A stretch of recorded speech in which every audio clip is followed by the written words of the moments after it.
Bonjour, bonsoir, mesdames et messieurs, et bienvenue pour ce nouveau numéro de French Big Ballers. D'abord, je vais vous demander comment allez-vous, Nas, par exemple? Écoute, moi tout va bien. Comme je disais tout à l'heure, on récorde ce pod quelques jours après le précédent, donc moi rien de nouveau à signaler et puis tout va bien. Adrien, comment ça va du côté de Marseille? Ben aussi, tout va bien du côté de Marseille, et puis très ravi de vous retrouver aussi vite. Donc, lors du dernier numéro, on est revenu sur l'exercice 2017-2018 avec une évaluation globale et collective, donc les satisfactions, les déceptions d'un point de vue du jeu et du coaching proposé. Ce que je vous propose, monsieur, ce soir, c'est de se pencher de manière plus précise sur les joueurs qui ont pu porter le maillot des Lakers durant cette saison et de les noter en fait avec une note allant de A à F qu'on tentera de justifier. Est-ce que ça vous va? Ouais, ça me va. C'est parfait. Alors on va exclure de manière arbitraire tous les joueurs ayant joué de 5 matchs ou moins, puisque ça serait beaucoup trop difficile pour nous de les évaluer. Donc excite donc les Derrick Williams, Nigel Hayes, Deng et Vanderblue. Putain. Ainsi Quel dommage. que j'aimerais quand même donner une note d'honneur quand même à André Ingram, un magnifique A+, juste pour son histoire. Oui, c'est vrai. Je valide mais aussi ça veut le dire A+ que pour André Ingram. Travis Ware va pas échapper au F alors, c'est ça? Ah non, Travis Swann n'échappera pas à la notation. Ouais, ok, Non. ok. Bon. Il en va de même pour Gary Payton, le deuxième du nom. On commence par les meneurs pour aller vers les pivots ensuite. Allez, c'est parti, hein. Premier nom et premier débat, Lonzo Ball, messieurs. Bon, Adrien, je te laisse démarrer parce que je suis au quart de tour dès qu'on parle de Lonzo de toute façon. Oui, et puis d'autant que Lonzo Ball, on en a quand même pas mal parlé dans le dernier podcast. Moi, ce qui me marque le plus dans la saison avec Lonzo, c'est le fait qu'il a un peu déjoué les attentes qu'on pouvait avoir suite à sa saison à UCLA.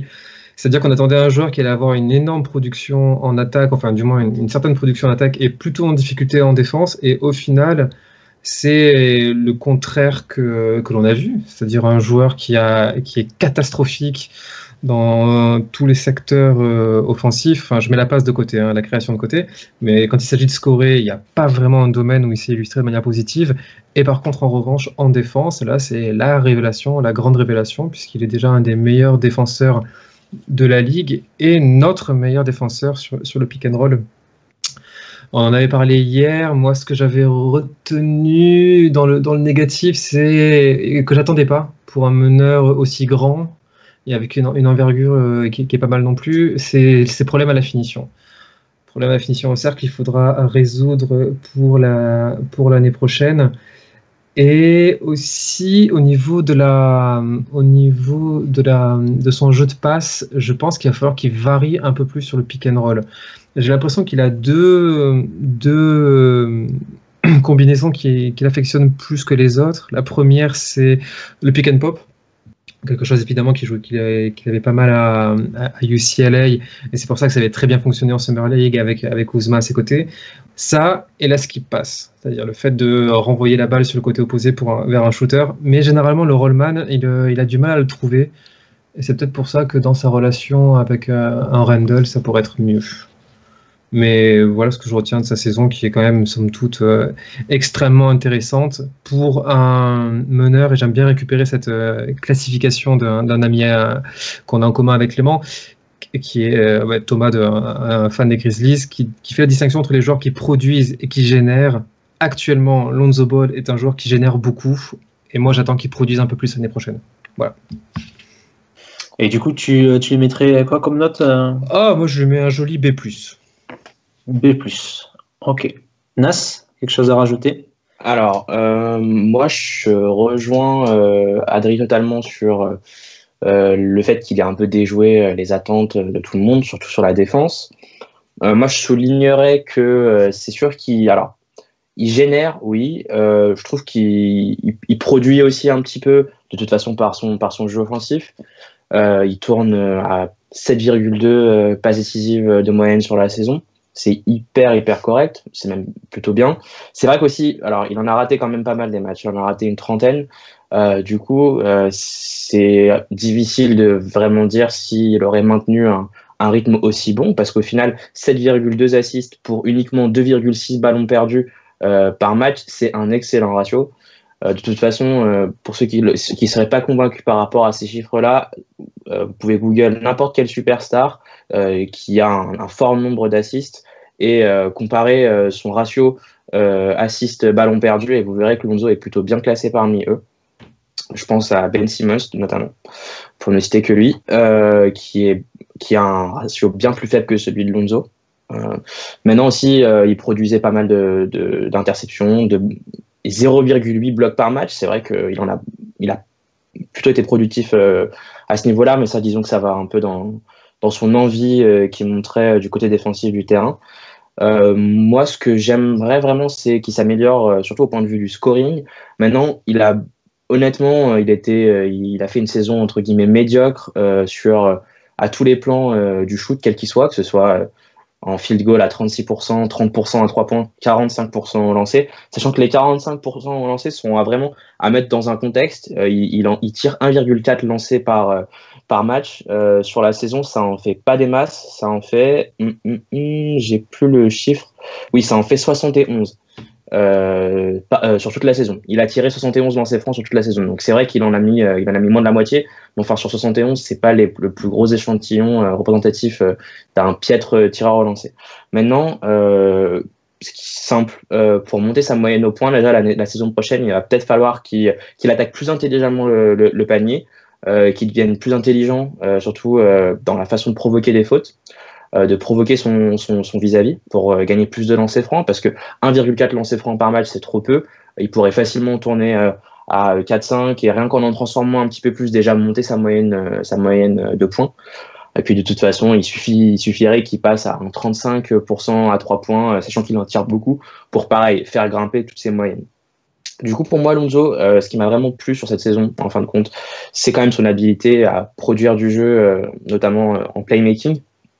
Donc trouver les bonnes passes, puis surtout des excellentes outlet passes en transition, c'est ce qui m'a vraiment vraiment marqué, c'est ce que j'ai vraiment aimé cette saison de sa part. Et puis évidemment une grosse marge de progression pour lui pour la saison prochaine. Mais moi j'ai pas de doute, je pense qu'il sautera le pas et je pense que ça va bien se passer. Et pour la note, pour conclure sur Lonzo, je lui mettrais moi je lui mettrais un A, franchement. Pour moi, il m'a impressionné. Moi, je suis assez content de sa production, honnêtement. Ok, donc un A pour Nas, c'est un B+ pour Adrien. Moi, du coup, j'ai été très surpris, comme l'a dit Adrien, puisque j'attendais un joueur qui non seulement faciliterait notre attaque, ce qui a été le cas cette saison, mais qui aussi participerait et ferait quand même un peu plus de stats. Il est sorti avec des pourcentages ultra solides de UCLA, et on pouvait s'attendre quand même à ce que ce soit du même tonneau. Ça l'a pas été, ça a été assez catastrophique en début de saison. Il y a eu une période d'un peu mieux, je ne sais pas si vous vous souvenez, où il tournait à 42%, mais donc 41% à 3 points. On s'est demandé s'il était enfin lancé, et finalement, rechute au niveau du pourcentage. Donc un peu déçu en attaque par rapport à ces pourcentages. De toute façon, ça c'est indéniable. Il finit la saison avec 36%, dont 30% à 3 points et 45% au lancer franc. Et de l'autre côté du terrain, très très grosse surprise, que ce soit par l'activité, l'intelligence qu'il a fait preuve de ce point de vue-là. Il y aura toujours façon de s'améliorer, mais il y a une stat d'un compte Twitter américain un peu pointu au niveau des analyses et des statistiques avancées, qui a mis à jour de stats en fait le CPOE, donc c'est les points créés over expectation, donc c'est par rapport au niveau de la ligue et à ce qu'on peut attendre par rapport à un type de jeu. Et en fait, offensivement, Lonzo est l'un des pires joueurs de la ligue. Il est c'est 0e percentile. Ouais, et en défense, c'est ça. Et donc il est rang 481 sur une ligue, ça fait quand même assez tâche pour un numéro 2 de draft. Et de l'autre côté, en fait, c'est 97e percentile. Donc il y a 97% de la ligue qui est moins bon que Lonzo en défense cette saison. Pas mal pour un rookie dont on pointait les faiblesses de ce côté-là du terrain. Donc pour tout ça, moi je vais être un peu plus sévère que vous. Moi je vais mettre un B-. Voilà. Bah allez, pour un B-. Non mais c'est vrai que moi je vais pardon, excuse-moi, je te coupe vite fait. Vas-y. Moi j'ai mis un A. C'est allez peut-être un peu trop positif. Maintenant, en fait, c'est vrai que c'est un choix à assumer parce que j'ai vu quasi tous les matchs des Lakers de cette année et pour l'avoir vu jouer, c'est sûr que si on prend des métriques très avancées comme le CPOE, entre autres, on se rend compte que c'est pas terrible offensivement. Maintenant, quand même, il fluidifie énormément de jeu et on remarque quand même que sur les pas mal de stretch où on a du mal un peu offensivement, c'est des stretch où il était pas là. Donc, je pense quand même qu'il fluidifie, qu'il a grandement aidé en attaque. Maintenant, à titre personnel, non, c'est sûr que c'était pas fameux, voire pas fameux du tout. Mais ça, je pense que ça peut s'améliorer. C'est qu'une saison. Après, ce qui est rassurant aussi, c'est que de 1, on ne dépend pas de lui en attaque forcément, et de 2, il ne bouffe pas le ballon. Enfin, je m'amuse à regarder les stats durant la saison. Au niveau des touches, des touches de balle et au niveau des possessions, en fait, ça correspond plus à ce que peut produire Stephen Curry que Chris Paul ou d'autres meneurs qui produisent avec le ballon dans les mains. Lonzo a très peu le ballon dans les mains et il s'en sortira bien, et tant mieux pour l'équipe, quoi. Je suis tout à fait d'accord avec ça. De ce point de vue-là, il est très proche d'un Steve Nash. Ouais. Pareil, un joueur qui monopolisait pas la balle, mais bon, l'équipe tournait par lui, en fait. C'était lui qui arrivait à faire l'amalgame en attaque. Et oui, à mon avis, il est de cette trempe-là. Il peut être en tout cas de cette trempe-là. Mais c'est marrant, ça rejoint un petit peu aussi ce qu'on disait hier sur Walton. Parce qu'il faudra aussi peut-être un peu réajuster son jeu. On a perdu Adrien, apparemment. Ouais, on a perdu Adrien. Oh putain, rien, il manquait plus que ça. Ouais, c'est bon, on récupère Adrien. Il est de retour. Pardon ? On t'a perdu pendant un moment. Ah pardon, désolé. Donc je disais oui, et que on pourrait aussi retrouver un peu plus de schémas pour où les shooters se libèrent en sortie d'écran. Et c'est ce genre de jeu qu'affectionne beaucoup Lonzo Ball. J'en ai pas vu beaucoup et je pense que sa production au pass décisif n'en sera que meilleure. Joueur suivant, messieurs. Allez. Ok. Et donc, alors, là, rassurez-vous pour ceux qui écoutent le podcast, ça ira. Il y en aura pour certains pour lesquels ça ira beaucoup plus vite. Hein, mais c'est sûr que je pense. Lonzo, c'était quand même un beau bébé. Bref. Donc, on va parler d'un ancien joueur d'ailleurs, puisqu'on va parler de Jordan Clarkson qui nous a quitté au mois de février dernier, juste avant la trade deadline.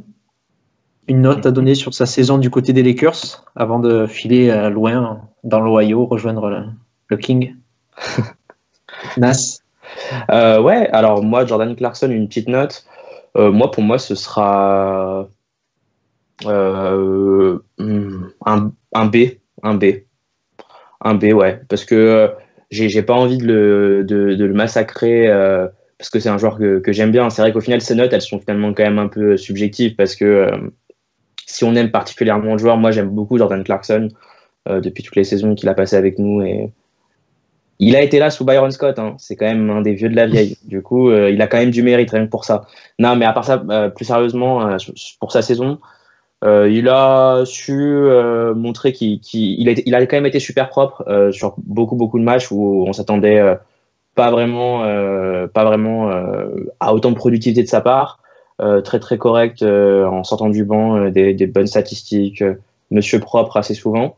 Moi, ce qui m'a un peu dérangé comme d'habitude, mais ça c'est depuis son arrivée, c'est sa défense parce qu'il n'a pas du tout progressé et cette saison ça n'a pas été terrible non plus. Du coup voilà un B, allez un B- pour Clarkson. Adrien. Ouais, j'ai exactement la même note pour Clarkson, un B-. Je pense qu'il a fait cette saison-là, il a fait de l'habituel, de ce qu'on le voit faire, de ce qu'on l'a vu faire depuis 3 ans en fait. Mais c'est-à-dire se battre contre le rôle qu'on lui donne. Chaque fois, on ne sait jamais. Un coup, tu joues meneur, un coup, tu joues shooting guard, un coup, tu auras beaucoup la gonfle. À un moment donné, tu seras plus utilisé en tant que shooter. Enfin, et là-dessus, finalement, il a quand même un gros mental. Hein. Il a toujours montré un gros mental et il a maintenu une production de points sortie de banc toujours exemplaire, donc ça c'était quand même à souligner. Et je trouvais aussi qu'en défense, bon, toujours autant de difficultés sur le pick and roll, mais beaucoup d'énergie pour ressortir sur les shooters et pas si mal que ça sur les switches. C'est-à-dire que même s'il est assez frêle, il tient bien les mismatchs au poste. Et je trouvais que plus la saison allait et plus il en rajoutait, il se sentait bien dans l'énergie. Donc je pense que là, il aurait conclu la saison en boulet de canon s'il était resté chez nous. Et malheureusement, Magic et Pelinka ont décidé autrement. Même si, je dois dire que je ne regrette pas le trade. Non, moi non plus. Mais il aurait bien mieux fini chez nous que ce qu'il a fini à Cleveland. Ouais, je suis d'accord par contre sur ça, sur ce constat, ouais. Ce qui est un peu dommage vu qu'il finit à 41% à 3 points à Cleveland en saison régulière. Et moi, du coup, je vais m'aligner parce que j'avais marqué B- pour Jordan Clarkson. Donc, comme tu le dis, toujours avec un rôle qui fluctue selon les saisons et même les matchs. Et cette saison encore, il a été au niveau. Il a fait ce qu'on attendait de lui, apporter du scoring à sortie de banc, accompagné de Kai Kuzma, qui a été quand même étonnant. Mais à la base, il était quand même tout seul sur le banc à pouvoir produire. Et donc, ouais, B- avant de s'envoler dans l'Ohio. On va passer au joueur suivant, messieurs. Et c'est directement lié puisque c'est son remplaçant, Isaiah Thomas, qui est arrivé en provenance de Cleveland et qui a fait 17 petits matchs chez nous avant de partir se faire opérer de la hanche. Nas, pour commencer. Alors, je veux bien que ce soit Pietradry qui démarre pour Haïti. Moi, Haïti, pour moi, ça a été le grand équilibreur. C'est lui qui a remis de l'équilibre dans notre jeu et qui nous a redonné de l'allant sur le jeu sur demi-terrain. Et le stretch post All-Star Game où on enchaîne énormément de victoires, on est toujours aussi bon en défense et en attaque, pardon, on décolle. Et je pense que c'est lui la cause de cela. Enfin, il a enlevé la balle des mains, un peu plus de la balle des mains de Ingram. Il a aussi pris pas mal de tickets shoot à Kyle Kuzma, et ce qui fait que ça fonctionnait mieux donc en attaque pour nous grâce à ça. Maintenant, on parlait du CPOE et du DPOE. Ces stats sont catastrophiques, Haïti. Quand vous regardez, c'est horrible. Mais j'ose croire qu'il y a un bug pour Haïti. Je pense que je sais pas, le fichier s'est arrêté à sa production à Cleveland et n'a pas pris en compte ce qu'il a fait chez nous. Et parce que je trouve que ça produit. Juste pour préciser, donc Haïti CPO de 4%, 4e percentile, et en DPO c'est 2e percentile. Donc c'est vraiment. Ah non, c'est horrible. C'est horrible. Ouais. Mais quand tu regardes ce qu'il fait chez nous, ses productions augmentent de mois en mois. Plus ça va et plus il score et plus ses pourcentages sont meilleurs. Tout en jouant blessé. Donc ça aussi c'est quelque chose qu'il fallait souligner. Il a quand même tout donné pour nous, dans un rôle qu'il n'aurait pas vraiment voulu, dans une équipe qui jouait plus vraiment grand-chose. Donc non, moi j'ai un grand respect pour Isaiah Thomas, et c'est pour ça que je lui donne également la note de B-. B-. Ok. Moi, oui, il a réussi à combler le rôle de Clarkson dans l'animation offensive, notamment parce qu'il y a eu quand même des blessures et on était un peu délaissés sur les extérieurs. On va revenir après sur les joueurs qui restaient sur le banc. Ça a été compliqué à l'accepter. Il a été en délicatesse avec son shoot très rapidement. Et d'ailleurs, il finit la saison chez nous avec 38%, je crois, c'est ça, et 32% à 3 points. Oui, c'est ça. Donc voilà, on va être sympa quand même parce qu'il venait d'arriver. Donc il arrive dans l'équipe, il joue blessé. C'est pourquoi j'ai mis un C+, personnellement, avec des encouragements pour voir s'il est... si on le garde, ça va être une question dans les podcasts qui vont suivre, mais c'est Isaiah est aujourd'hui free agent, libre de ses mouvements, donc à voir si on le garde et si lui veut rester dans l'équipe d'ailleurs. Je pense que ça sera un sujet intéressant. C'est clair.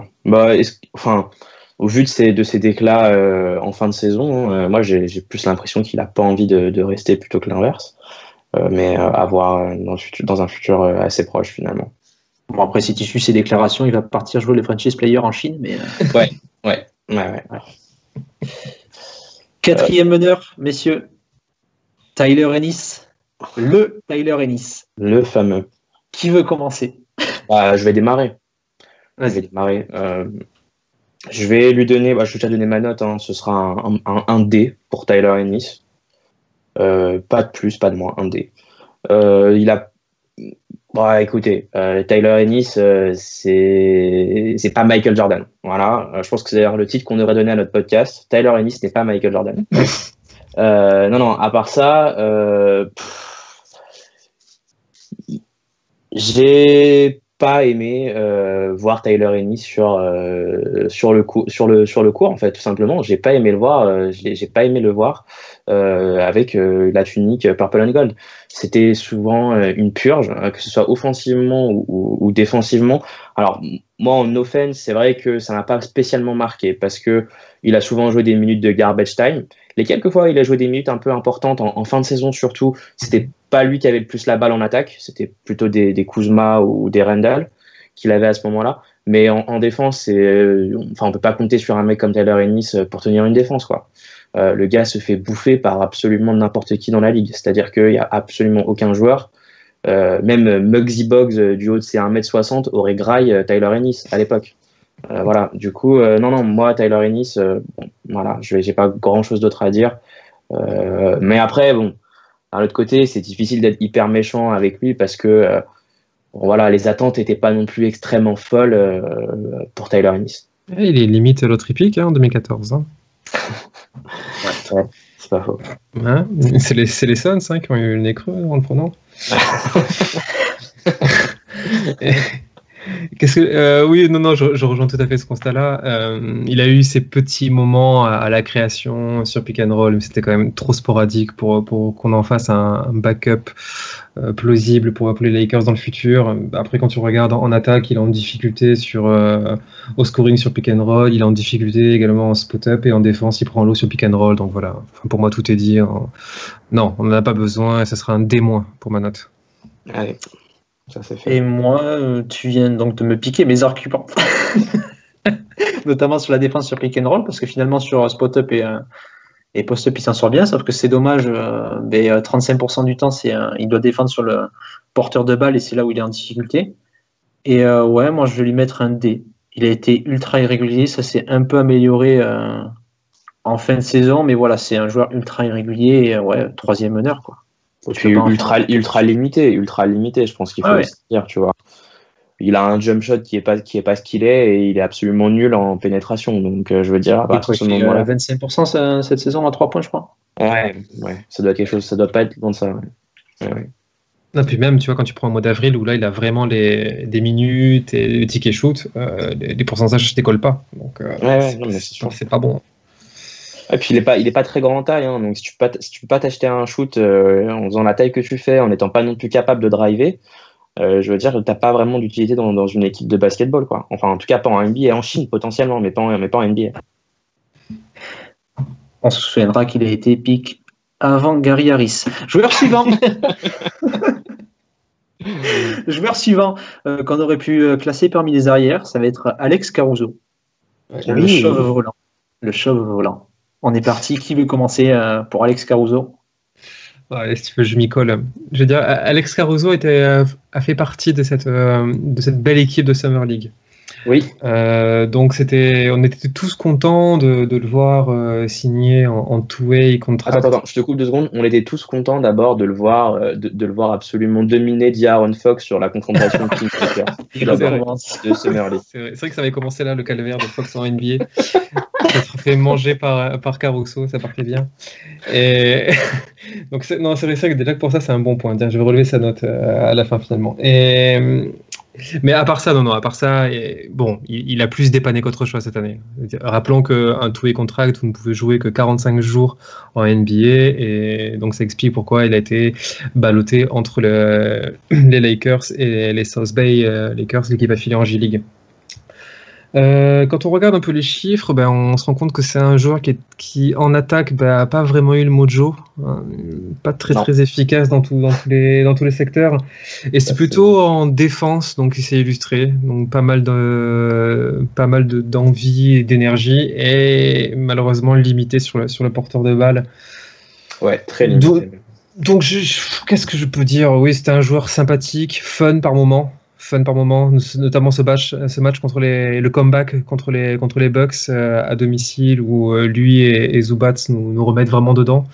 Mais à part ça, je suis pas certain qu'on ait intérêt à en faire aussi un meneur de notre effectif l'année prochaine. Donc pour ces raisons-là, je lui mets la note de C. Ah oui, c'était gentil quand même. Yes, moi je vais pas beaucoup argumenter sur Caruso parce qu'il n'y a pas grand-chose à dire non plus. Moi, ça sera un C-. Tiens, j'ai été vachement sévère. Moi, j'ai mis un D+. Et pourtant, il a été quand même satisfaisant pour un rookie dont on n'attendait rien. C'était quand même correct. Donc voilà, ouais, D+. Il a eu après, ses moments. Il a eu ses moments. Ouais, voilà, il a eu ses moments, c'est ça. Et si tu veux, j'ai du mal à lui mettre la note de D alors que t'en attends rien. Tu vois, c'est ton troisième meneur. C'est pour ça que j'ai mis D+, mais ouais, tu as raison. Faudra rehausser cette note, je pense, alors en C- ou je suis méchant, mais c'est vrai que ouais, ça reste un joueur super limité, mais qu'on pourrait revoir dans le futur, je pense, sur quelques minutes, encore gratter. Un two-way. Ouais. Ouais. Ce serait Joueur suivant, je pense qu'on va aller vite. Gary Payton, deuxième du nom. Ah non, mais non, j'ai rien à dire là. J'ai rien à dire non plus, franchement.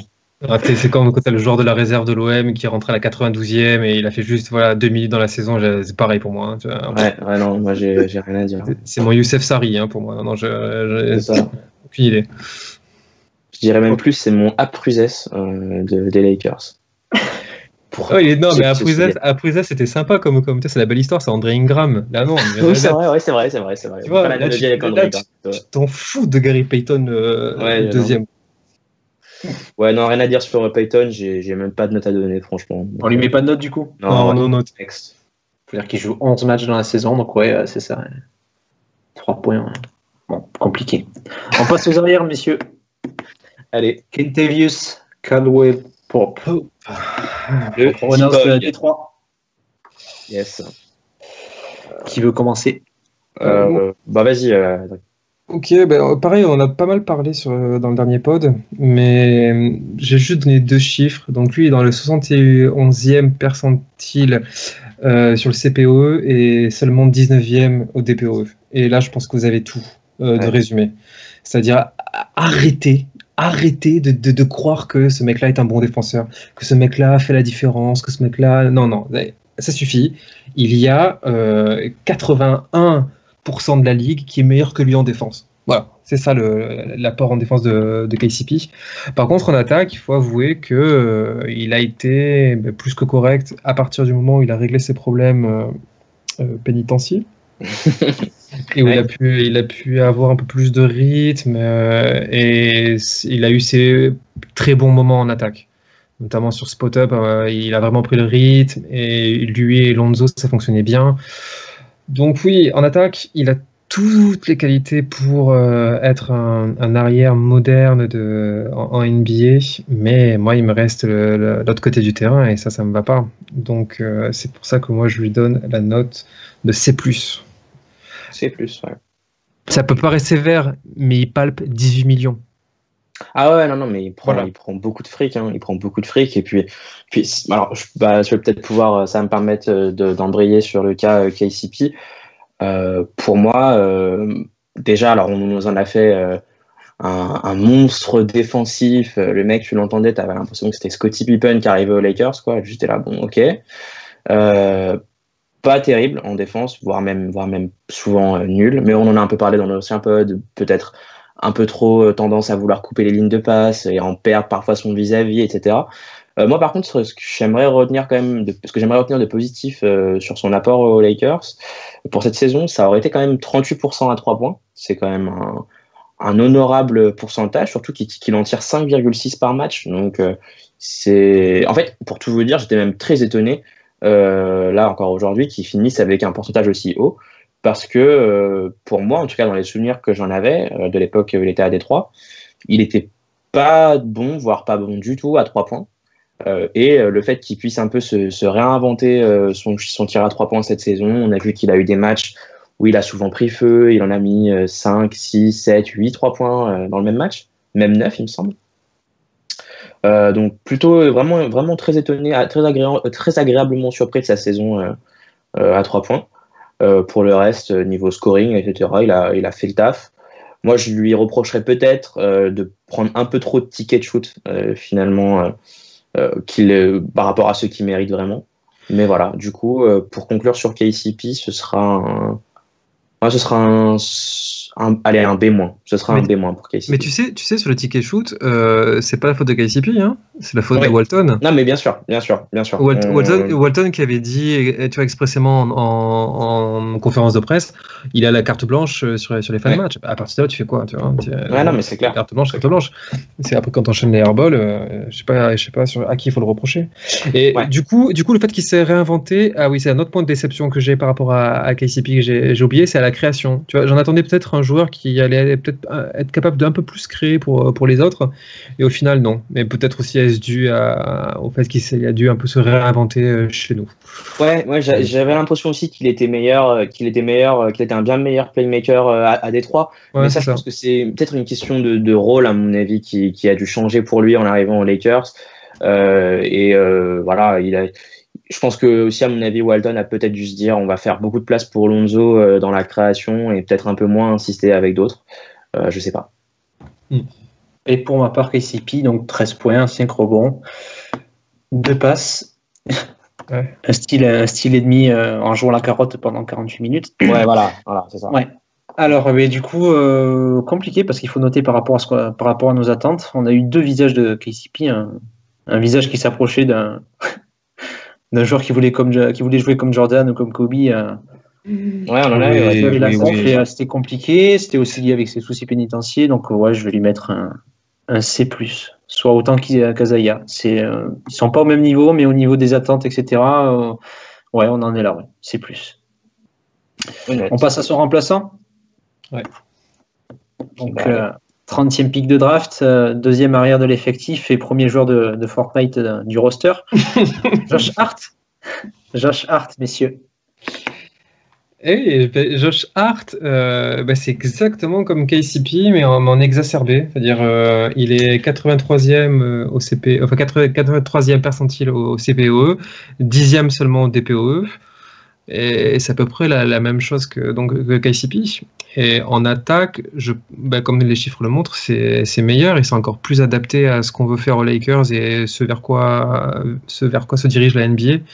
Il est excellent en spot-up, il est excellent en transition et ça tombe bien parce que tout ça, ça représente 65% de son attaque. Par contre, en défense, il y a un gros souci sur le pick and roll qu'il va falloir régler. Alors visiblement, c'est des soucis qu'il avait déjà à Villanova. Et qu'il a donc amené logiquement à NBA, donc on l'attend là-dessus. Malgré tout, moi c'était un de mes choix que j'avais noté pour la draft 2017. Je voulais qu'on ait Josh Hart avec le pick, ce qui était à l'époque uniquement le pick 28 avant le trade de D'Lo. Ouais, et oui, parce que c'est un joueur hyper attachant, quoi. C'est un joueur hyper attachant et qui doit prendre la place de KCP l'année prochaine. Ouais, là je suis d'accord avec toi.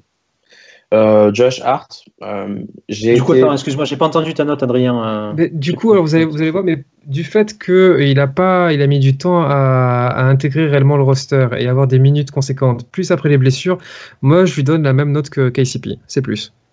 Ok, c'est plus. Ok. Nas? Alors moi, pour Josh Hart, brièvement, je suis d'accord avec ce qu'a dit, Adri. Gros problème sur le pick and roll. Maintenant, moi, j'ai vraiment, pour le coup, je tiens à le dire, apprécié son agressivité en attaque. J'aime beaucoup son côté puncher en transition, c'est-à-dire le mec qui va vraiment donner physiquement pour créer un espèce de momentum pour son équipe.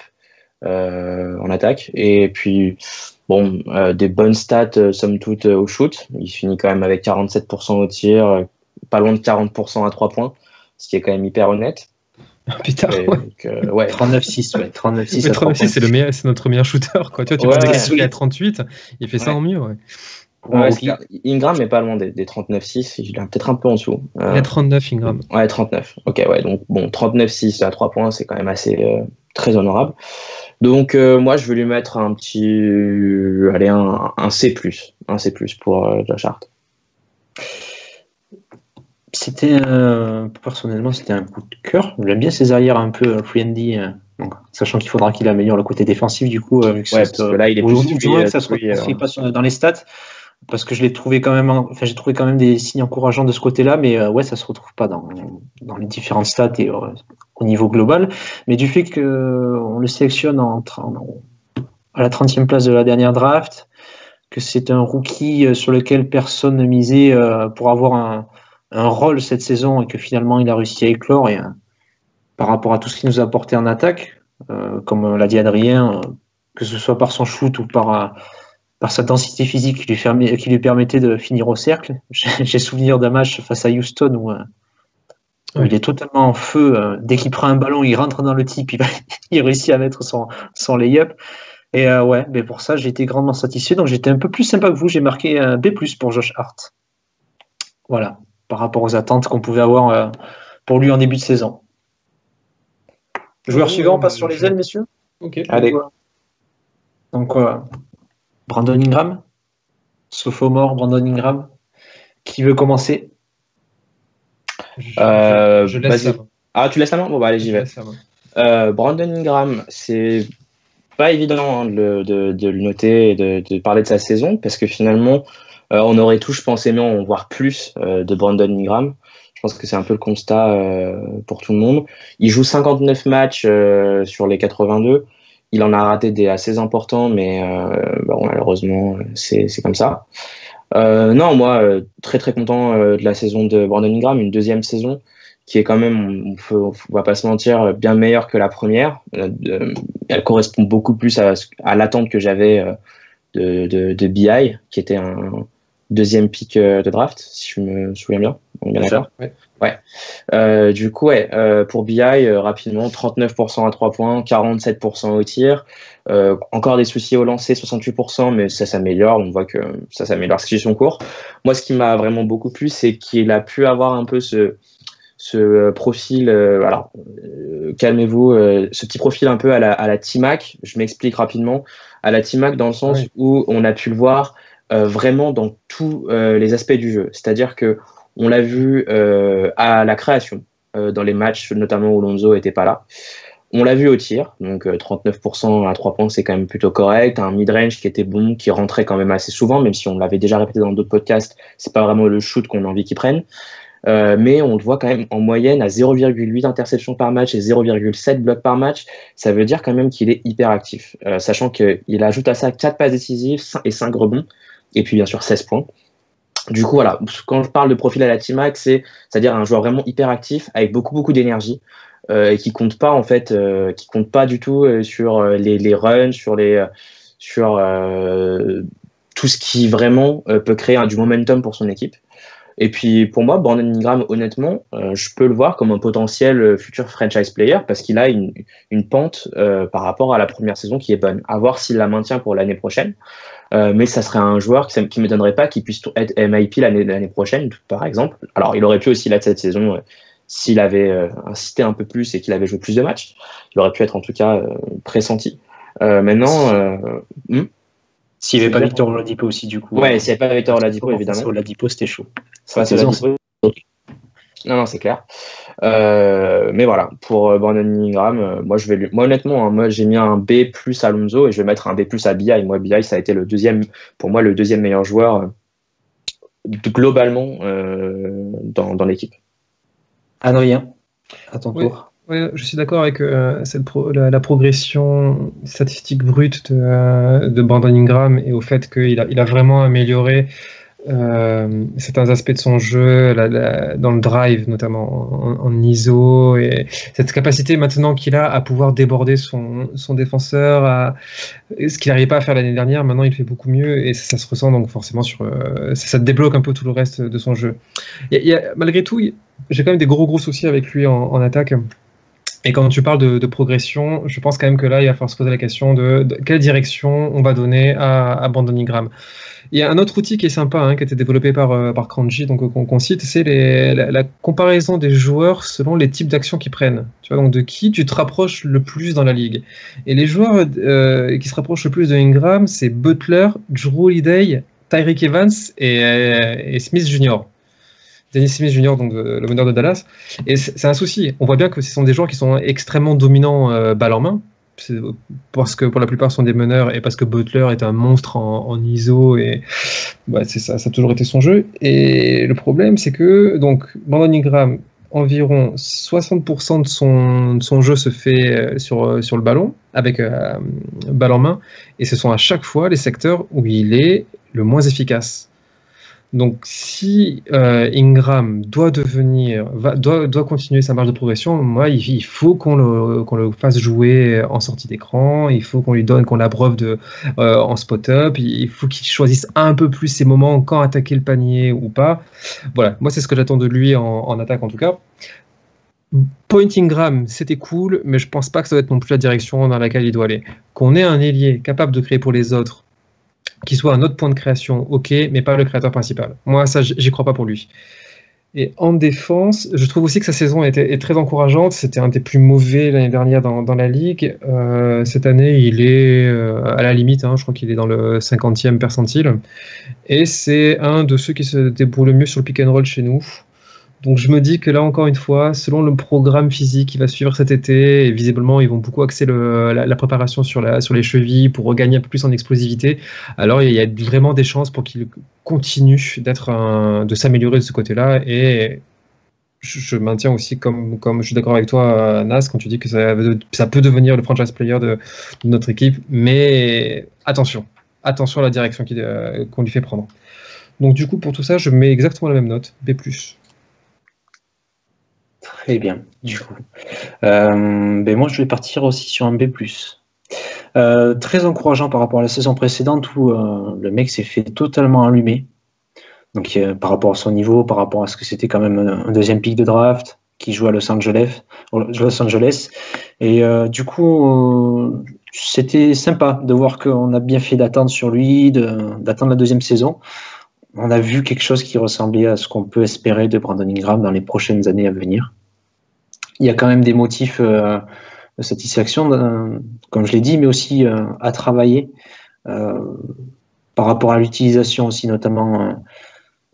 On t'en a parlé, Nas, il tourne à 39% à 3 points, mais il en prend que 1,8 par match. Oui, non, mais c'est sûr. Quant à ce pourcentage, il faut que tu arrives, que ce soit personnellement ou au niveau du coaching aussi, à trouver, comme le dit Adrien, des solutions pour le libérer à 3 points, parce que si le mec il est ultra solide, je ne sais pas les stats précises, mais s'il est ultra solide, par exemple dans le corner, où il y a quand même quelque chose à aller chercher, 1,8 3 points. C'est trop peu.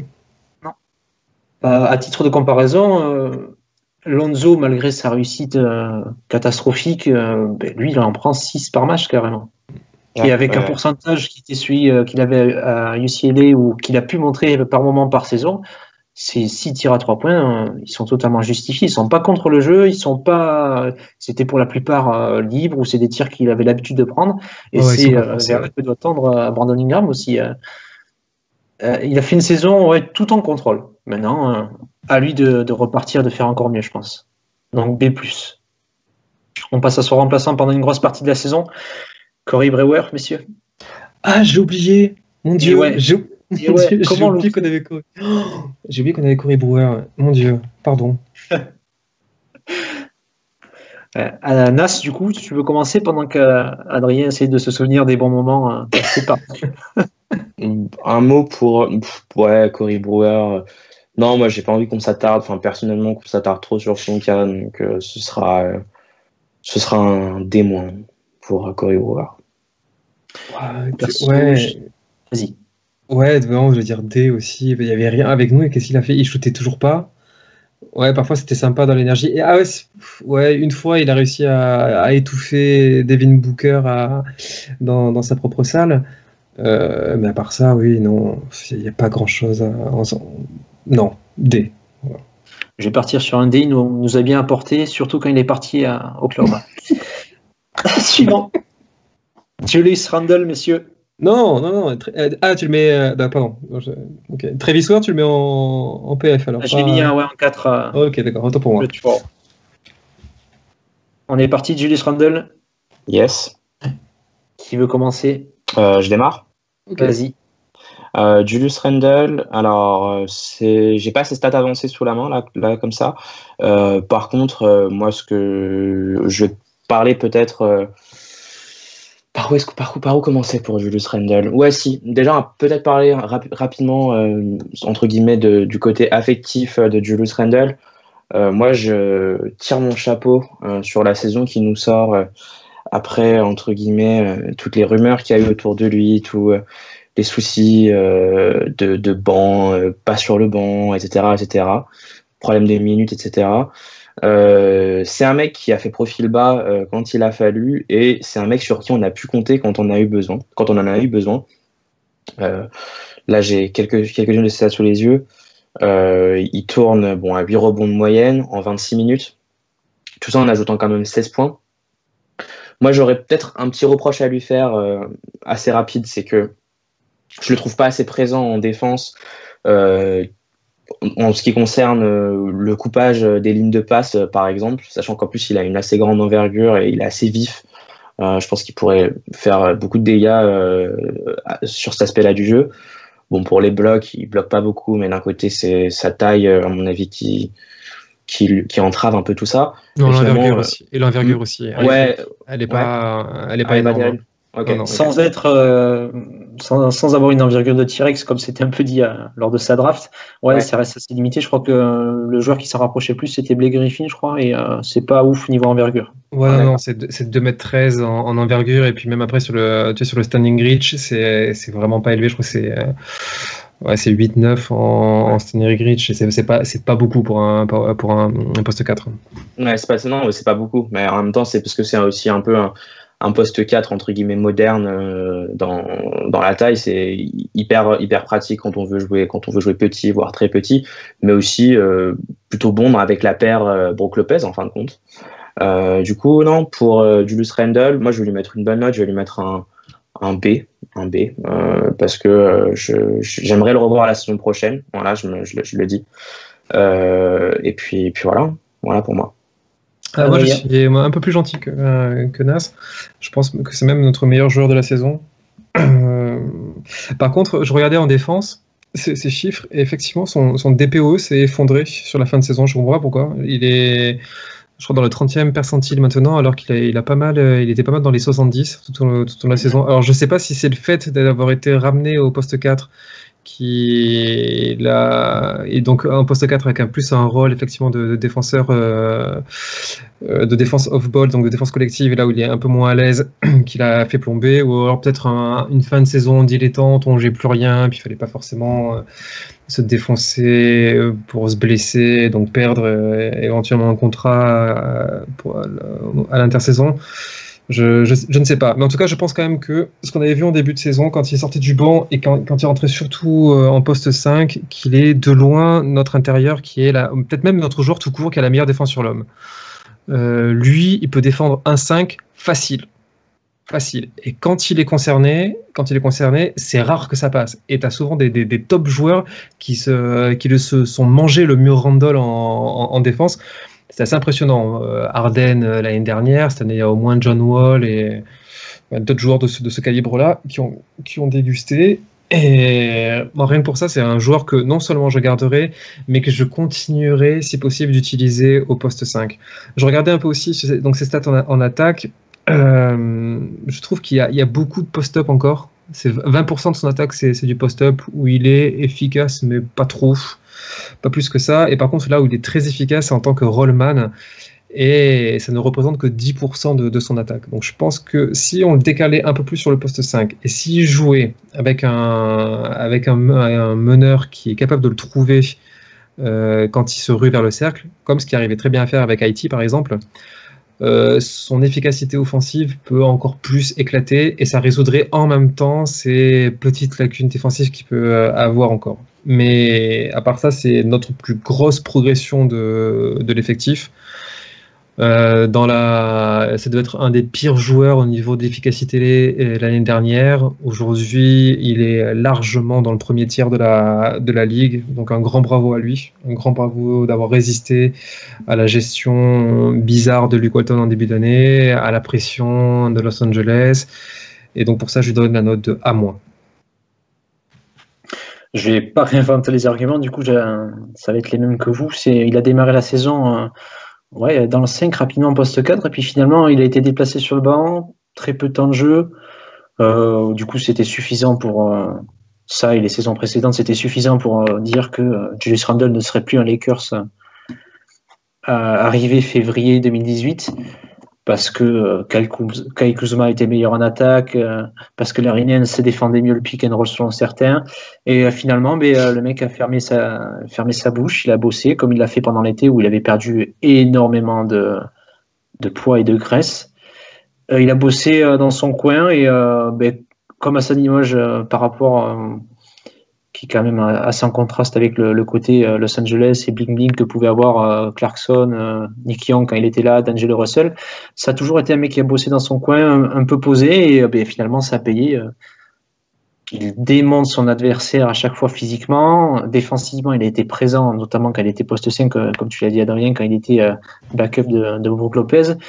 Et il nous a fait énormément de bien sur les matchs, que ce soit dans l'envie, que ce soit dans les transitions, dans ce qu'il pouvait apporter quand il recevait le ballon lancé. C'est assez impressionnant quand en transition, tu lui files le ballon, tu peux être sûr qu'il démonte physiquement son adversaire pour finir avec un lay-up, voire le lancer franc derrière.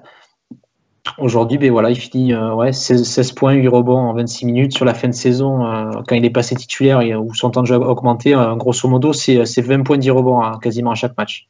Voilà, donc à revoir. J'espère qu'on le reverra à Los Angeles. Ça sera la question, de toute façon, la grosse question de cet été côté Los Angeles, en plus des gros free agents qui pourraient venir. Mais ouais, j'aimerais bien qu'on prolonge Julius Randle. On passe à son remplaçant, messieurs. Ouais. Le rookie, Kyle Kuzma. Il y a des grosses polémiques là, incoming. Ouais. Ouais, si vous voulez, je commence. Je commence sur Kyle. Comme ça, au moins, c'est fait. Hein. En ce moment, c'est un peu du grand n'importe quoi au niveau des awards qu'on a autour de Kyle Kuzma. Mais bon, tu vois, le fait qu'un Jalen Rose qui veut refaire la draft de 2017 et qui le pique en 4, qui soit dans la première équipe rookie en lieu et place de Lonzo Ball, ouais, tout ça, ça montre quand même qu'il y a eu beaucoup de hype autour de lui et une hype qu'il faudrait un petit peu déconstruire parce que les stats avancées sont très très cruelles avec lui. C'est un joueur son efficacité est médiocre des deux côtés du terrain et son impact là aussi est médiocre des deux côtés du terrain. Pour revenir à l'attaque, quand on prend ses principales les actions qu'il affectionne, donc le spot-up, la transition, sortie d'écran et en tant que rollman, donc c'est 65% de sa production et c'est chaque fois en négatif dans chacun de ses secteurs. Donc ce n'est pas un joueur efficace. En plus de ça, le problème que j'ai avec lui et de plus en plus, c'est évidemment la mentalité. Alors la mentalité sur le terrain, il y a un côté où, certes, il va donner énormément de lui, il peut finir parfois complètement carbonisé à la fin des matchs, mais il a une tendance à croquer de plus en plus, et plus ça va aller, et plus, tu vois, avec la hype qui... dès qu'il y a un ballon qui lui arrive en transition, tu peux être sûr que tu le revois jamais et qu'il va tenter un tir, et comme c'est pas le joueur le plus efficace, je pense qu'on a perdu quelques fins de match à cause de lui. Et puis la mentalité en dehors du terrain, j'ai l'impression qu'il a pris le melon et qu'en plus de ça il est un petit peu soupolé, donc dès que ses coéquipiers lui rentrent un petit peu dedans sur Instagram et sur Twitter, il n'a pas les réponses les plus fines de la ligue. Là, je sais pas par exemple si vous avez suivi la petite polémique qu'il y a avec Haïti, parce qu'il a posé une photo de lui en noir et blanc et Haïti il taquine un petit peu. Moi honnêtement c'est un commentaire que j'aurais pu lui faire en disant quoi, en gros tu vas nous casser les couilles avec ce type de photo pendant tout l'été. Et l'autre qui le ramène, qui lui fait une réponse sur sa taille. Enfin bref, bon. La réponse de Josh Hart était bien plus drôle dans l'imitation de Kyle. Donc voilà. Mais malgré tout, bon, tout n'est pas négatif. Évidemment que c'est une nouvelle découverte du scouting department. Ils ont trouvé de la valeur avec ce pick 27. Puis c'est un joueur qui reste aussi évidemment très adapté à la ligue. Donc il y a ce côté potentiel. S'il pouvait régler ses problèmes d'efficacité et son problème de rôle dans l'équipe, je pense qu'il peut être évidemment un très très bon joueur de rotation chez nous. Ou alors une très belle monnaie d'échange dans un futur trade. Kawhi. Bah, par exemple, ou Dump et Dingue, Dump et Dingue, ouais, ce genre de truc. Mais je lui donne une note un petit peu sévère, parce que plus ça va et plus il me saoule, et donc je lui donne la note de C-. Ok. Ah oui, putain. Ouais. Ah oui, tendu. Ouais, Nas, qu'est-ce que tu veux dire pour rattraper ça? Moi, je vais un peu lui, un peu repasser un peu de crème parce que moi, Kyle Kuzma, c'est un joueur au final que j'aime bien. Moi, alors aimé et pas aimé, comme tu disais, le fait qu'on ait l'impression qu'il prenne le melon. Moi, j'oublie pas quand même que c'est un gars qui a été assez finalement sous-coté puisqu'il se retrouve avec des stats honnêtes quand même pour un pick numéro 23, Kuzma de mémoire, c'est ça? 27. 27, pardon, merci. Voilà. Du coup, alors le melon, oui et non. Oui, il l'a pris, c'est bien parce que bon, il vient de loin entre guillemets et il a prouvé qu'il est capable. Alors, il s'est aussi trouvé un shoot, faut quand même pas l'oublier parce que on l'attendait pas trop à 3 points et puis il finit à 36%, C'est ça. 36,6%. Du coup, c'est plutôt correct à 3 points. C'est moyen. Hein. Moyen. C'est la moyenne, c'est la moyenne de la ligue. Ouais, Après, ouais, c'est quand même un rookie. C'est un rookie qui tournait à 32%. Quoi. Ouais, enfin, il y a des rookies. C'est pas Tatum, quoi, tu vois. Non, mais c'est sûr que c'est pas Tatum. Maintenant, il n'a que 19 ans. Et voilà. Et on ne l'échangerait pas contre Anthony Davis. Jamais d'avis. Jamais. Non, mais ouais, alors c'est sûr que si on part du principe que c'est la moyenne en NBA, c'est clair. Maintenant, c'est pas la moyenne aux Lakers, hein, loin de là. On en a vu des bien pires. Moi, personnellement, je vais lui mettre un B+ à Kuzma. J'espère qu'il va s'améliorer en défense parce que il a beaucoup de mal sur les switches, il a beaucoup de mal à tenir son vis-à-vis tout court. Se défendre en ISO, c'est pas encore son truc. Ça le sera peut-être jamais d'ailleurs quand on voit sa médiocrité à ce niveau-là maintenant.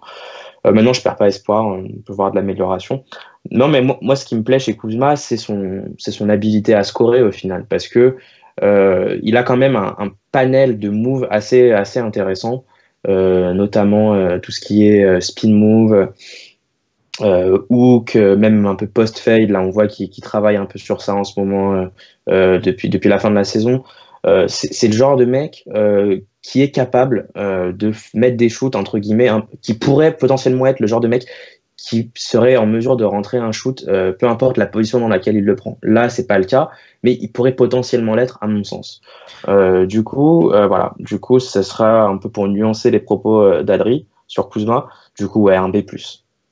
Mais je suis désolé, Clément, avant que tu prennes la parole, mais rappelez-vous quand même dans la saison, le moment où il fait sa série, il a plus de 20 points, c'est le moment où on perd tous les matchs et c'est le moment où on devient irregardable. Et là, notre meilleure période après le All-Star Game, c'est le moment où lui, sa production, elle est en chute, tu vois, assez prononcée. Il prend, tu vois, moins de 10 ou 9 tirs par match et à chaque fois, l'équipe gagne bien. Donc, toi, c'est dire que l'impact de Kuzma, certes, il peut scorer, mais pourquoi faire? Il y a une théorie qui a circulé sur les sites internet. On en avait un peu parlé aussi, je pense, en début. On a parlé, ouais. Bref, voilà, je suis désolé pour cette petite parenthèse. Clément, tu seras peut-être moins sévère que moi. Ouais, alors vous avez déjà parlé de ce qui me gênait chez Kyle Kuzma, que ce soit son efficacité, notamment défensive, et sa capacité à se prendre un peu pour Kobe. Je sais pas, peut-être que c'est depuis le repas qu'il a partagé avec lui qu'il a tendance à se prendre pour lui, mais je pense qu'il y a quand même de bonnes perspectives pour l'avenir. Si on arrive à le cadrer dans un rôle qui lui convient, là où il est efficace, en diminuant ses faiblesses, en cachant un peu ses lacunes, ça peut être satisfaisant. Maintenant, je me resitue le soir de la draft, où on prend un ailier fort junior qui n'est pas forcément super grand non plus, qui a des stats limitées à 3 points. Et je me souviens du soir de la draft où je me dis, mais putain, qu'est-ce qu'on a encore branlé à prendre un ailier fort comme ça? Je m'étais aussi dit exactement la même chose pour Larry Nance. Et Et il a été surprenant. Je ne l'attendais pas à ce niveau-là. Et c'est pourquoi il faut noter aujourd'hui. On est quoi? On est le mardi 22 mai 2018. Je vais mettre un A- à Kyle Kuzma. Voilà. Oh. Je vais être le plus sympa avec lui. Alors certes, là c'est ton dossier, hein, Clément. Là, Ah je ouais. t'assure. Là, tu vas le traîner celui-là. Hein. Et le pire, c'est que je suis loin d'être son plus grand fan. Tu le sais, Adrien. Oui, je le sais, oui. Aussi, on a discuté. Mais Kuzma. par rapport à ce qu'on pouvait attendre d'un pick 27 sur un poste où tu as quand même Julius Randle, où tu avais des intérieurs, etc. Alors, comme on l'a dit, il y a énormément de points d'interrogation sur son futur, sur ce qu'il pourra apporter et ce qu'il peut changer dans son jeu. Ouais, mais je prends le parti de lui mettre un A-. Comme Julius Randle, juste avant, j'ai mis A- à Julius Randle. Je ne sais pas si je l'avais dit, mais voilà. Par rapport aux attentes que j'avais en lui, c'est au-dessus de ce que j'avais imaginé. Déçu et choqué. Allez, est-ce qu'on évacue gentiment le sujet pour passer à notre... Ouais, allez, on passe au suivant. Larry Nance Jr., qui a lui aussi, au même titre que Clarkson, pris ses valises et déménagé dans l'Ohio, dans son Ohio natal, mais qui a fait effectuer, je ne sais plus, c'est 50 matchs avec nous cette saison, 59? Ouais, c'est beaucoup. Ouais. Beaucoup de matchs. Je vais démarrer rapidement. 42 matchs, vas-y. Je vais démarrer rapidement pour Nance. Alors, j'ai pas très envie d'épiloguer trop longtemps non plus parce que il est plus d'actualité, qu'on le veuille ou non. Maintenant, sur le contenu de sa saison, de sa dernière saison aux Lakers, je dirais qu'il a fait du Larry Nance Jr. en fait. Je dirais qu'il a fait du Larry Nance Jr. Ce qu'il a fait avec nous depuis qu'il est là, c'est-à-dire assez frileux en attaque, si ce n'est... Alors, frileux, tout est relatif évidemment, parce que ça doit être le mec qui claque les plus gros slam dunk de la ligue. Mais non, frileux dans les prises de risque, au niveau du shoot notamment.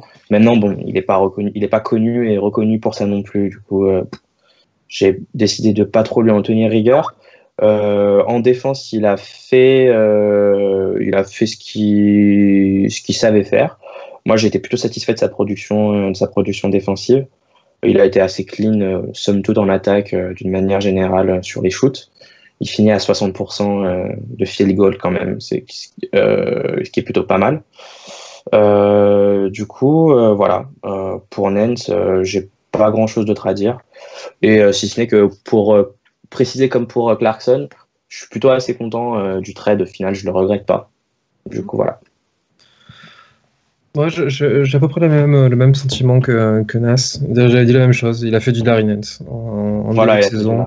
Ni plus, peut-être même un peu moins en fait, parce que je trouvais même en régression par rapport à ce qu'il pouvait faire l'année précédente, notamment sur le jeu de passe. Il était plus mobilisé et on le cherchait plus en tant que sur le rollman, donc sur des passes après en short roll pour ressortir sur le shooter. Il faisait pas mal ça l'année dernière, mais cette année beaucoup moins. On a toujours on a attendu un peu comme Godot l'arrivée de son tir à 3 points. Il sera jamais là. Sa défense sur l'homme était mauvaise. Donc il y a des choses de toute façon, il y a des chiffres qui trompent pas. Hein. Dire on s'en sépare et la défense reste à son niveau. On sait dire que Larry Nance n'était pas essentiel pour notre défense. Donc oui, je le regrette d'un point de vue sentimental, parce que c'est un gars extrêmement attachant, très très attachant, une belle surprise de la draft 2015, mais est-ce qu'il y a vraiment à le regretter? Non, je ne crois pas. Bon, puisque Clément avait mis un A- à Kuzma, je serais bien tenté de mettre un A+ à Nance, mais moi j'ai le sens des réalités et je lui mets la note de C. Ouais. Oh là là, tu l'as entendu ce tacle? Moi j'ai le sens des réalités. Ça sent le dernier numéro de French People. Vous allez animer ça à 2 la prochaine fois. non, mais Larry Nance, c'est vrai, pareil que vous. C'est au niveau où je l'attendais par rapport à ces années précédentes. Un petit regret, c'est de ne pas l'avoir vu au All-Star Game avec le maillot des Lakers. Du coup, il a été tradé avant. Mais c'est juste là, du point de vue sentimental, parce qu'on perd un joueur qui était là aussi extra, travailleur, travailleur, déconneur sur les réseaux sociaux et attachant. Moi, je l'ai mis un C+. Voilà. On passe à la 4e lame de ce d'ailier fort. Vous l'attendiez déjà, Travis Ware. Ah, le surfeur. Le Californien. Écoute, moi, Travis Ware, je trouve qu'au final, j'étais très très sévère sur un des premiers pods qu'on avait fait. Et au final, non, c'est une addition plus que correcte. Alors, très efficace en spot-up, et ça tombe bien parce que c'est quasiment. Enfin, en spot-up et en sortie d'écran, et ça tombe bien parce que c'est 50% de son attaque. Et la grosse surprise, c'est qu'il est très bon en défense. Il est dans le 75e percentile. Donc, je me dis que lui, contrairement à Caruso, lui, je lui garde une place dans le roster. Et il est tellement Lonzo compatible. En plus, voilà, maintenant, les Lakers, enfin, Los Angeles, c'est vraiment sa maison. Donc lui, ouais, je le prolonge l'année prochaine. Un contrat minimum, hein, bien sûr. Pareil pour moi, de mon côté. Ah, une note, pardon, une note, il faut noter quand même. Je lui ai mis la note de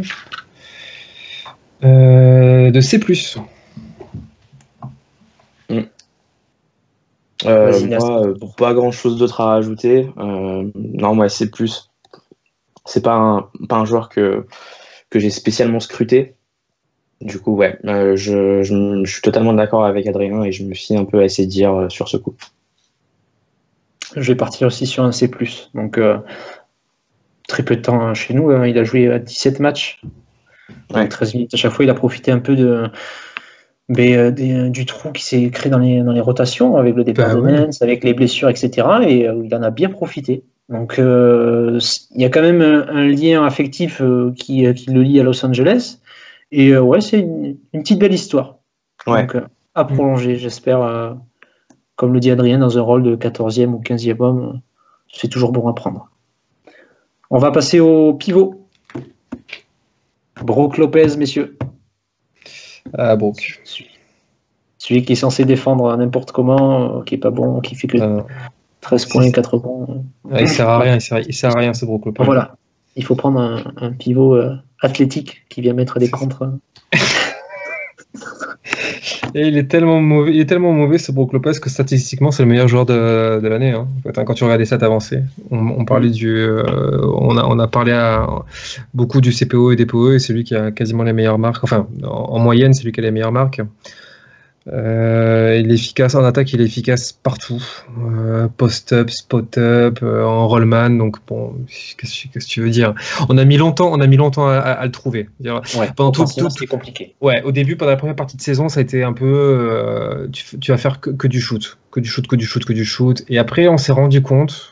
Le coaching staff s'est rendu compte que mais c'est vrai quand même qu'à l'intérieur il est un peu dominant quoi, donc on a plus abreuvé de tickets à l'intérieur. Il a eu ses grands moments, je pense au match contre Orlando où c'est lui qui nous sort d'une galère d'une galère pas possible. Et on dit, en défense, c'est solide aussi. Hein. On a beaucoup insisté sur la défense sur le pick and roll. Lui, s'en sort bien sur le pick and roll. Suivre le meneur, même s'il est lent, il a des bras immenses. C'est un géant. Donc, il a envoyé un nombre de bâches assez impressionnantes. En défense au poste aussi, c'est ultra solide. Qu'est-ce qu'on peut dire de mal sur Brook Lopez? Un truc que je dirais aussi, c'est que c'est un joueur en attaque. Sa capacité à 3 points, elle est hyper apprécié par nos créateurs. Tu vois, tu sens que pour Lonzo, pour Ingram, quand il lance le pick and roll avec lui, c'est tellement bien de le voir rester derrière la ligne et pour lui envoyer une passe quand il est complètement open, parce que c'est facile, tu vois. Tu sens que ça leur vient naturellement. Donc pour les gamins, avoir ce mec-là, je pense que ça leur a donné pas mal de confiance. Et une note à moins. À moins. Okay. Je mets à moins, je mets pas A, parce que contrairement à Randall, il a quand même raté des matchs lui aussi. Tandis que Randall a joué tous les matchs de la saison. Il en a raté 8, exactement. Si les comptes sont bons, 8. C'est ça. Donc ça fait 10% de la saison, et c'est ce qui lui coûte le A. Ok. Nas, Brook Lopez, pour rebondir, j'étais assez sceptique début de saison. J'ai même un peu trop, à tort, mal parlé de lui en tweetant sur le compte à une époque. Je le regrette un peu maintenant aujourd'hui. Non, moi, Brook Lopez, finalement, très très satisfait de sa production. Bon, il n'aura pas joué évidemment 35 minutes par match parce que il les tient peut-être pas forcément physiquement, et puis deux, il n'a pas un profil qui match dans un système très rapide comme celui de Walton sur vraiment des longs stretches, des minutes, etc. Mais comme disait Adri, il a pu vraiment se rendre disponible à 3 points. Sur les pick and pop, il pop très très bien, et c'est vrai, je pense que pour des mecs comme Lonzo, c'est assez intéressant de l'avoir entre guillemets à disposition. Du coup, moi, je vais lui donner un B. Je vais lui donner un B à Brook Lopez. Ok. Moi, durant la saison, j'avais quand même un peu peur sur la première partie où il débarque quand même de Brooklyn, où il avait un statut de pseudo franchise player avec un énorme volume de temps de jeu, même ça a diminué la saison dernière, mais voilà, il a commencé à enchaîner des perfs où il jouait que 15-20 minutes, et je commençais à avoir un peu peur, de par son utilisation et son temps de jeu, qu'il puisse venir râler dans les médias, qu'il puisse se plaindre, que ça puisse impacter la dynamique du groupe. Ça n'a pas du tout été le cas. Brook a eu un rôle de vétéran exemplaire durant toute la saison, et c'est aussi un point intéressant pour l'avenir. Ouais. Offensivement, on a eu, comme on l'a dit, on a eu quand même des soucis à totalement s'adapter à ses qualités, et lui à s'adapter à notre système. Mais je pense que c'est aussi là un profil intéressant. C'est un poste 5 qui va être capable d'écarter jusqu'à la ligne des 3 points. Et quand ton ailier fort s'appelle Julius Randle et qui n'est pas encore capable, ou qui ne le sera peut-être jamais d'ailleurs, de shooter régulièrement à plus de 6 ou 7 mètres, c'est quand même une qualité importante. Défensivement, il a toujours une réputation de joueur, mauvais en défense, parce qu'il est lent, parce qu'il paraît pâteau. C'est quelqu'un de très intelligent en défense de ce plan-là. Parce qu'il prend pas de rebond aussi. Ouais. Oui, c'est ça, il finit la saison à 4 rebonds, donc c'est compliqué. Voilà. Non, mais il a un souci, je pense aussi, pardon, je te coupe, il a un souci que beaucoup de gens ne prennent pas en compte dans leur équation, c'est qu'on est dans une équipe qui joue dans un système défensif où on switch quasi tout le temps. Du coup, grand comme il est, lent comme il va très régulièrement se retrouver dans des mismatchs qui n'iront pas en sa faveur, et ça peut arriver qu'il se fasse trouver, mais malheureusement, ça, c'est pas non plus de sa faute entièrement non plus, quoi. Mais quand tu regardes dans les stats, non, ça va, il s'en sort. Tu vois, même en ISO, je crois que ses chiffres sont bons. Il n'a pas vraiment de gros trous noirs en défense, statistiquement parlant après. Hein. Je pointais juste du fait que il a eu cette réputation, alors c'est pas du tout le cas. Au rebond, c'est vrai qu'il n'a pas des chiffres énormes, mais c'est aussi lié, comme tu l'as dit, où il est un peu écarté du panier, et puis il y a les écrans retard, parce que il suffit de regarder les stats au rebond, on est l'une des meilleures équipes. Oui, c'est ça. On est l'une des équipes qui prennent le plus de rebonds, malgré le profil de Brook Lopez et ses qualités à ce niveau-là. Je lui ai mis un B+. Un B+, avec une mention, s'il te plaît, reviens l'année prochaine. Prends une pay cut, reviens l'année prochaine, j'ai envie que tu restes. Moi aussi, j'ai envie qu'il reste. Ouais, moi aussi. Et je pense aussi que c'est un des mecs les plus intelligents, si ce n'est le plus intelligent du roster. Ouais, il a aussi beaucoup d'expérience, et puis finalement, il n'y en a pas beaucoup qui ont de l'expérience tout court dans cette équipe, en fin de compte. Et je pense qu'il y en aurait beaucoup, vu sa situation contractuelle, et dans sa dernière année, avec un temps de jeu limité, il aurait pu ouvrir sa gueule dans les médias, surtout que tu es à Los Angeles, tu as un micro tous les 30 cm, tu as de quoi allumer un cataclysme médiatique pendant 3 mois juste sur un propos, et non, il l'a pas fait. Il a joué son rôle de vétéran auprès des jeunes pousses. Rien à dire sur lui. Ouais. On passe à son remplaçant. Allez. J'ai senti Adrien se craquer les doigts derrière son ordinateur. Mais non, tu vas parler de Thomas Bryant, c'est ça? Ivica Zubac, messieurs. Non, le croate. Mais est-ce qu'il rentre dans les moins de 5 matchs déjà, Zubac? Il a beaucoup joué. Il a beaucoup joué? Et ouais, il a beaucoup joué. 43. 43 matchs. Putain, non, sérieux? Ouais. Ah ouais. C'est pas bon signe, hein? C'est pas bon signe. Vous avez vu ma réaction, hein? C'est que, putain, ouais, ok. Là, je le sens mal. Je sens que Chouchou va prendre cher. Ouais. Allons-y. Qui veut commencer? Je vais démarrer comme ça, light, comme ça, après la bombe arrive derrière moi. Zubac, c'est vrai que alors là, on peut revenir un peu tout à l'heure sur ce rapport rendement par rapport à ce à quoi on s'attendait de sa part.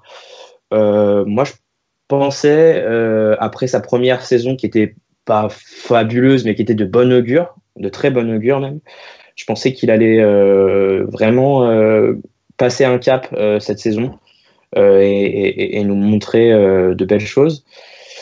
Bon, au final, on a dit qu'il a joué 43 matchs. Bon, il n'aura pas joué non plus 50 minutes par match. Il a joué 9,5 minutes par match. Et c'est un rendement, somme toute, modeste, on va dire, de 3,7 points par match, 2,9 rebonds et 0,6 pas décisifs, sachant qu'il apporte absolument presque pas ni de bloc, ni d'interception dans son jeu. Il perd pas beaucoup de ballons, encore heureux. Mais bref, pour Zubac, déçu parce que c'est un joueur dont j'aurais aimé le voir jouer un peu plus peut-être. Malheureusement pour nous et peut-être aussi un peu pour lui, il a aussi peut-être pas pu montrer qu'il méritait ces minutes de plus, en fait, tout simplement. Je pense qu'à un moment donné, Walton, il a donné beaucoup de temps à Kuzma, de plus en plus de temps à Kuzma, parce que je pense je pense pas que ce que je veux dire par là, c'est que Walton, je pense pas que c'est un mec qui ait des œillères et qui soit anti-X ou anti-Y. Je pense que il a quand même même s'il a des rotations qui puent la merde, on va appeler un chat un chat. C'est quand même un homme de raison, entre guillemets. Et je pense que si Zubac n'a pas joué, c'est peut-être parce que Zubac n'a pas été assez bon aux entraînements, peut-être pas été assez bon en G-League, pardon. Du coup, voilà, un peu dessus. Et puis là, je vais être assez sévère. Moi, je vais lui mettre un D- parce que franchement, je m'attendais à plus. Je m'attendais à mieux, en tout cas. Adrien, à ton tour. Moi, j'en attendais rien, en fait. J'en attendais rien, donc c'est pour ça que je serais moins sévère. Et moi, je m'interroge, en fait, juste en termes de skill set. Tu vois, alors, ses plus grands fans, dont un membre est ici présent, pensaient certainement qu'on avait là le Marc Gasol 2.0. Ouais. Mais le problème, c'est que quand t'es pas efficace au poste, quand tu passes pas la balle, quand tu tires pas à 3 points, quand t'es pas bon en défense, t'as quoi de Marc Gasol, à part la couleur de peau, tu vois. Donc non, enfin, le pauvre Ivica, il est très sympathique, j'ai pas de souci, mais je vois pas la marge de progression non plus. Et si on doit avoir des intérieurs, autant qu'on ait des intérieurs avec des profils un petit peu divers, et dans ce cas-là, moi je pense que je préférerais donner 6 minutes à Thomas Bryant. Ouais, pour l'année prochaine. Un jingle. Ouais. Allons à l'essentiel, ta note. Ma note, ça sera D. Comme je te dis, j'ai pas beaucoup d'attentes, mais D. Ouais, D. Ouais. Durant l'été, pendant la Summer League, ça m'a fait très très peur de le voir à quel point il était largué par le rythme. Alors je sais pas si c'était déjà préparé à jouer avec D'Angelo, s'il avait préparé sa saison par rapport à D'Angelo, mais il a été rapidement largué par le rythme. Et je pense que c'est ce qui m'a frappé moi avec Zubac cette saison. Premier coup de panique. Donc il a mis du temps à revenir dans le roster. On n'avait pas forcément besoin de lui. Il y avait Andrew Bogut qui occupait ce rôle de gratter des minutes en sortie de banc.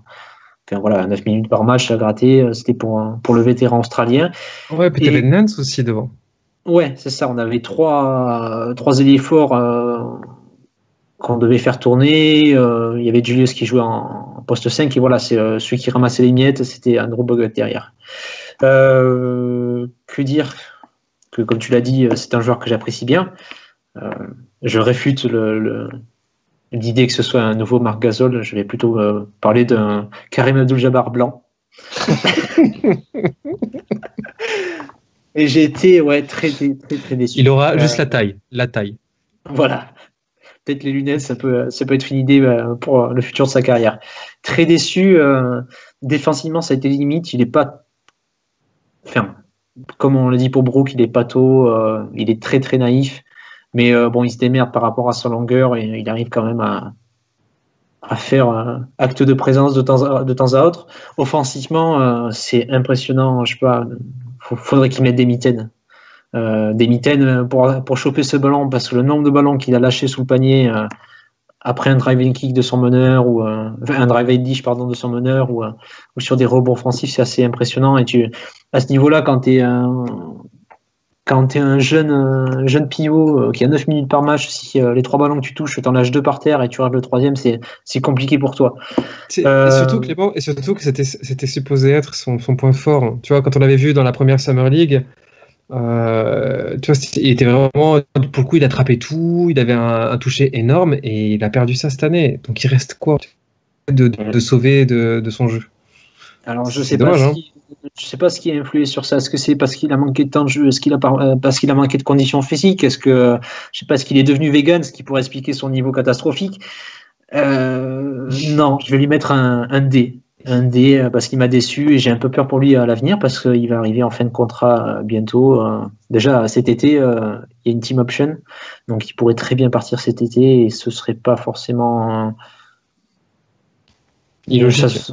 Ouais, voilà, ce serait pas forcément illogique vu ce qu'il a pu montrer pendant la saison et très dommage. J'espère qu'il rebondira quelque part, je sais pas, ailleurs, dans une grande franchise, genre, je sais pas, Sacramento, vu qu'ils aiment bien les pivots européens, je me dis.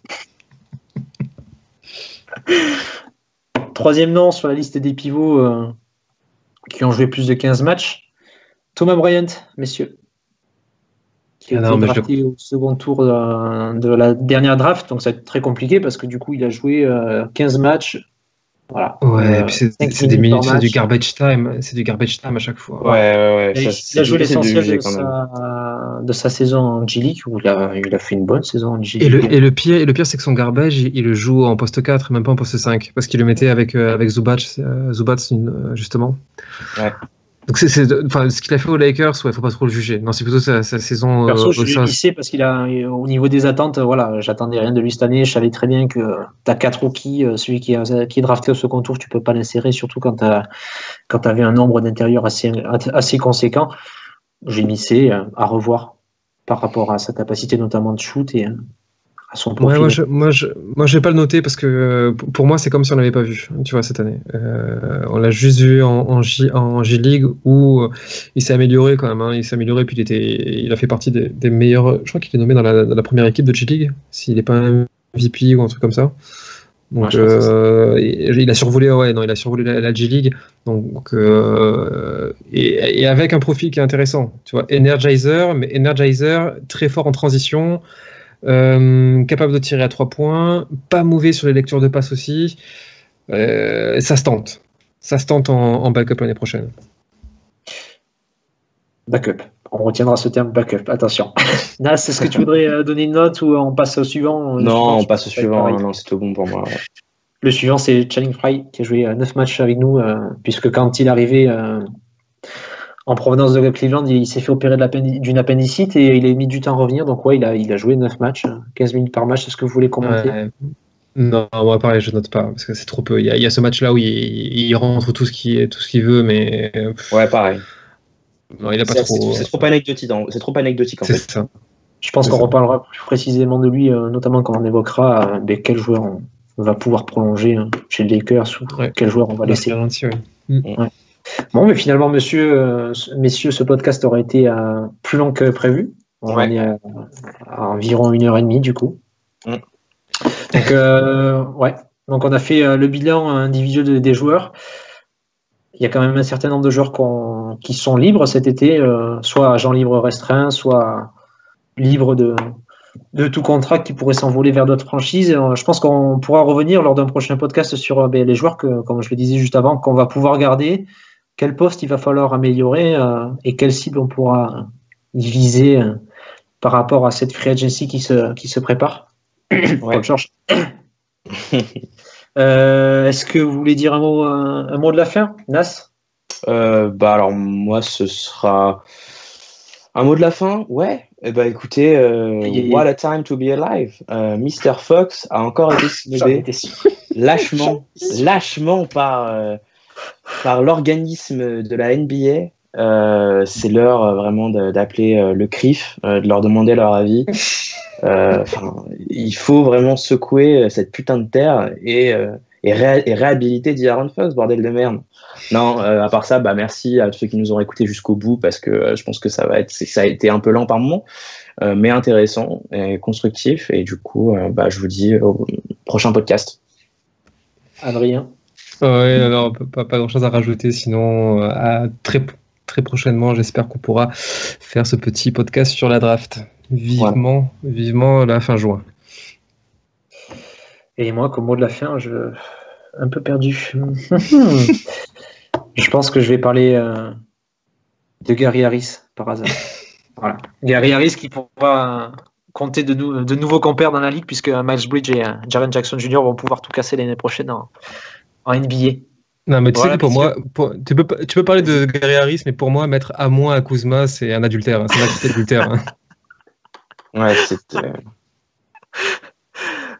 Voilà, messieurs, on va essayer de se remettre de toutes ces émotions par rapport à la notation de Kyle Kuzma. Et on se retrouve pour un prochain numéro. Yes. Bonne soirée. Bonne soirée. Bye. Bye.